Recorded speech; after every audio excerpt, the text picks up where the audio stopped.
by acting as sort of a skeleton on the inside of the walls, holding up the building from within the walls rather than from the physical walls themselves.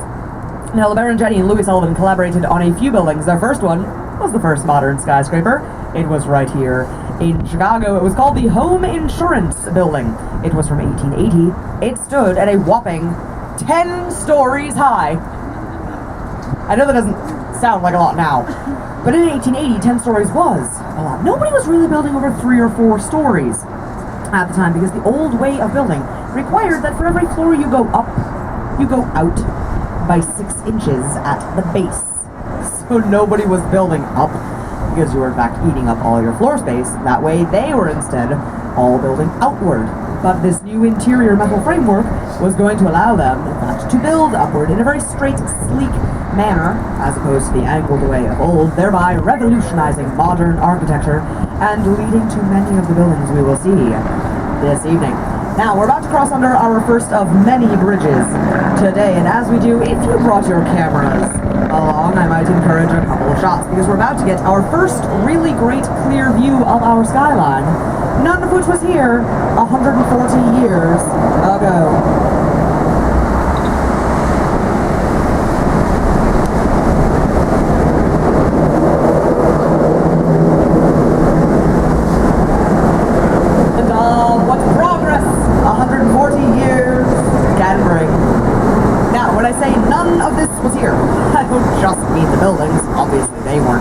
But in addition, just none of this was here.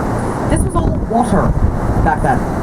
I don't know what the obvious answer was, but Chicago's answer to what do we do with all the stuff, the debris, the rubble that's left over from the fire was, let's push it all eastward out into the lake, and then we can build for ourselves some more Chicago. But let's get on to some architecture. Coming up on our left-hand side, one building back is that glass column with the weird curvy balconies.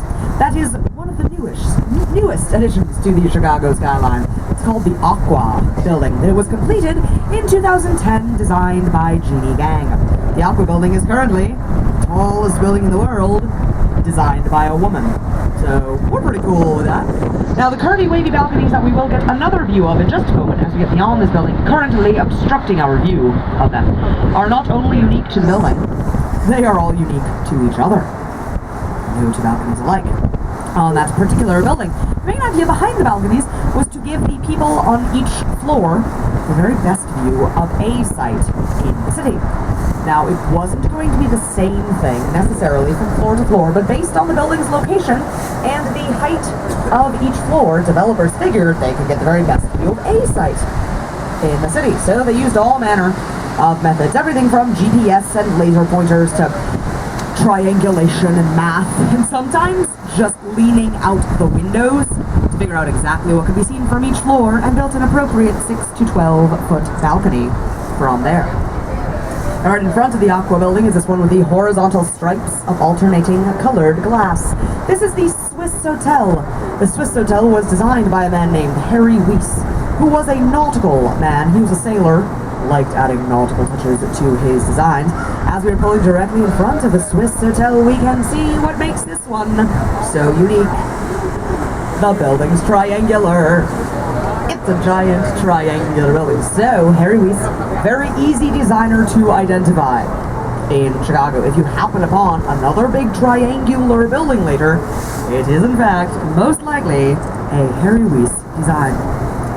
Now, as we emerge from under the next bridge, which is a phrase I'm going to be saying a lot this evening, we'll get an even better view of the building directly in front of us. That blue sort of mirrored looking building with the pole up on the top. That is the second tallest building in Chicago, Trump Tower. Now, Trump Tower was completed in 2009. It was designed by Adrian Smith of Skidmore, Owings, and Merrill. Adrian Smith also designed, coming into view on the right-hand side, this black and stone building, the NBC Tower, back in 1989. So this is actually a great show of just how far both a single architect and architecture in general have really moved and evolved over that 20-year period. NBC Tower, 1989, Trump Tower, 2009. Now the pole up on the top of Trump Tower is actually called a spire. It counts toward the official height of the building. Remember that. We're going to come back to that later. Pole on top of Trump Tower is called a spire, and yes, it counts. Now if you happen to be looking to stick around in Chicago, last I heard the penthouse of Trump Tower was still up for sale, in case you happen to have something to the tune of $20 million lying around. Might want to check that out. You could have such fantastic neighbors as Derek Rose, who recently bought a condo in there on the 86th floor. I mean, everybody in Chicago happens to know that. That's just something we all happen to know. Alright, so just to the right of Trump Tower is that white building with the clock up on the top. That is the Wrigley building. It is comprised of two towers. The first was completed in 1921. The second in 1925. The Wrigley building is of the Beaux-Arts style of architecture. Beaux-Arts comes from the French for fine arts, and it's really a way of harkening back, of emulating the old European way. The main idea behind Beaux-Arts is that we know people like this style of architecture. We know people want to come to a city that has this kind of building in it. So yeah, we should put a whole lot of them in Chicago. That makes sense. It will draw people here. The design of this particular building was based on that of an 11th century cathedral in Spain, the Giralda Tower in Sevilla, to be precise. Now the Wrigley building is wrapped in 250,000 individual terracotta tiles. All the tiles are white, yes, but they're not all the same shade of white. They start at sort of a bluish-gray white down near the bottom. Then they go slowly but surely via 6 different shades up to that brilliant gleaming white up at the top. That adds what we call visual interest. Gets you looking up that high and appreciating how tall the building really is. Because in 1921, when the first of these towers was completed, there was nothing on the north side of the river. There was nothing over there because the next bridge we're about to cross under, the Michigan Avenue Bridge, the DuSable Bridge, had only just been completed in 1920. And no one had started developing this side of the river yet. Enter William Wrigley Jr., who thought, yes, I should put the headquarters of Wrigley here on this side of the river. That way we can start developing the north side of the river and expanding the city in a way that hadn't previously been done. Which of course worked.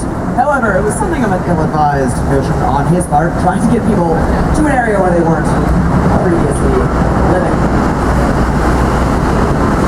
So now we're here at river level of Trump Tower, whose designer, Adrian Smith, also designed the current tallest building in the world, the Burj Khalifa in Dubai, which stands at about twice the height of Trump Tower, including its own spire. It actually has a very similar look to Trump Tower, so if you just picture Trump Tower twice as tall, you pretty much get this idea of the Burj Khalifa. Now, Trump Tower is a post